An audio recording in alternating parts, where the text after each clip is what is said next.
I had a way then, losing it all on my own. I had a heart then, but the queen has been overthrown. And I am not sleeping now. The dark is too hard to beat, and I'm not keeping now the strength I need to push me. You show Freddo, vento, cielo plumbeo. La primavera a Marcon sembra ancora lontana, ma la prima apertura veneta su pista a Memorial Cheolin, in alcune gare l'afflusso è stato comunque soddisfacente. Molti gli allievi e le allieve a misurarsi con i pari età o con compagni di specialità assoluti. Una di queste è Caterina Bertazzo delle Fiamme Oro. Parliamo dei 5.000 metri di marcia che hanno aperto il pomeriggio veneziano, nei quali la padovana ha tagliato il traguardo con 27 minuti e 58 secondi, suo primato personale. Sono molto soddisfatta, è stata una gara inaspettata il risultato. Ho fatto il personale 27,58, è veramente inaspettato perché arrivo da una settimana di un po' di pausa e quindi sono proprio contenta. Per l'allieva Bertazzo la carriera è tutta all'orizzonte, la marcia è assolutamente la sua specialità, su questo non c'è dubbio. Ho iniziato al secondo anno ragazza, 3 anni fa, è stato amore a prima vista, mi piace tanto e dà tante soddisfazioni. I risultati arrivano man mano che ci si allena e più ci si allena più si ha voglia di andare avanti. Fra i maschi, nei 10 km, Sapunov si conferma atleta di assoluto livello. Per lui un buon 23,47 e grandi obiettivi per questa stagione. Sì, soddisfatto perché è prima gara, per questa è una come prova prima di esercitare, perché ci saranno fra una settimana, 2 cominciano gare importanti, per questa sono contento di cominciare la stagione.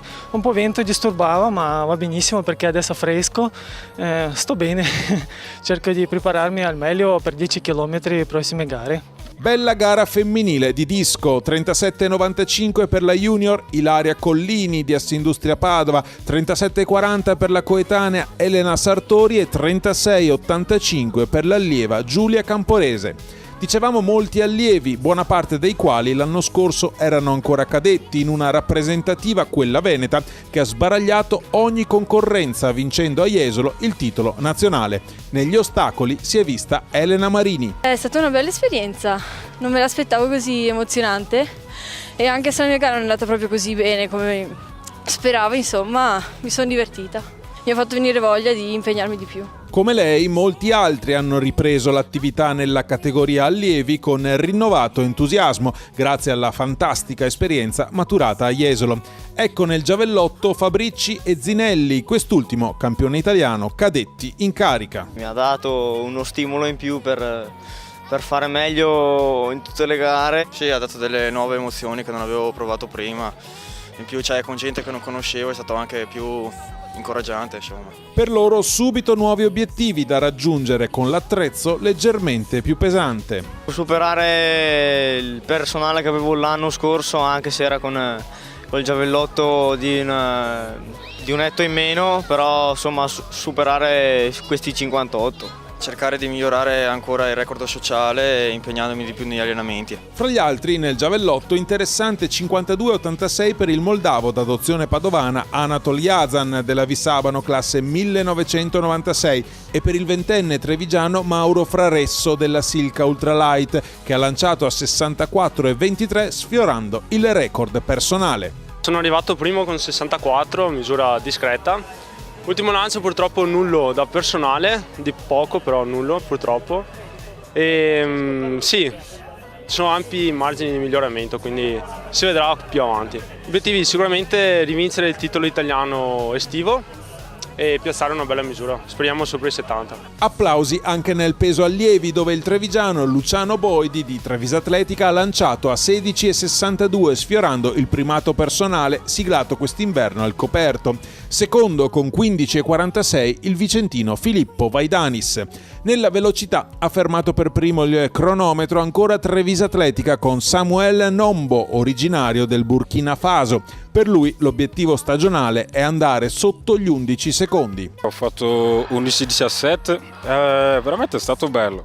corso bene, la partenza è stata buona e quindi sono andato bene. Secondo tempo per Lodovico Cortellazzo di Assindustria Padova. È andata bene, 11.30 non me l'aspettavo e come preparazione sono un po' indietro perché punto di essere al massimo per maggio, insomma, e di fare il minimo per gli italiani, insomma. Il pomeriggio di Marcon ha scaldato i motori ad una stagione su pista che godrà di altri 2 appuntamenti d'apertura. Si tornerà a gareggiare a Marcon, fra l'altro, l'11 e 12 maggio con il CDS assoluto. Per la società di casa, la Biotecna Marcon, sarà un grande appuntamento. Il sodalizio del presidente Boschiero è tornato quest'anno in oro. Eravamo preparati per riconquistare l'oro, diciamo. L'abbiamo riconquistato e quest'anno però dobbiamo anche difenderlo quest'oro. Però ho creato una squadra sicuramente valida. Siamo contenti di avere una società, importante e molto attiva nel territorio. E che poi questo abbia anche un riflesso nazionale ci rende orgogliosi. Per Marcon e per il nostro territorio è proprio un orgoglio far parte, anche contribuire in piccolo a questa associazione sportiva. La finale oro è un grande traguardo per Marcon che sta lavorando per raggiungerne un altro, costituire un grande settore giovanile di qualità ed i primi risultati stanno già arrivando. Abbiamo qualche esempio, abbiamo la Rebecca Borga che l'anno scorso è andata ai campionati italiani, e ha avuto degli ottimi risultati e ha vinto la staffetta nei 4%, campionessa italiana con il record italiano. Per fare un esempio, non abbiamo tanti altri, ma la Benedetta Valle che è campionessa regionale del salto in lungo, categoria ragazzi, e comunque una piccola parte del nostro gruppo giovanile che cerchiamo di portare e far crescere anche nella nostra piccola realtà di Marcon.